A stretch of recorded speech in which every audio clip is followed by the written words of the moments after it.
自作ゲームを自ら紹介してみる。クールアフターグロー。たとえ、二度と会えなくても、同じ空を見れなくても、僕は君を忘れない。旧校舎の元ディベート部の部室。そこは部員の生き量が出ると噂の曰く付きの場所。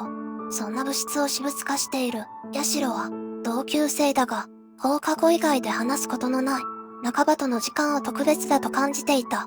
しかし、そんな特別は突如として現れた1年生。C の重ねによって変貌していく。高校生らしい青春を謳歌したいと意気込む重ねは、二人を毎回トラブルに巻き込んでいく。放課後の部室で飲み合う三人は徐々に交流を深めていくと同時に、それはヤシロにとっての終わりを意味していた。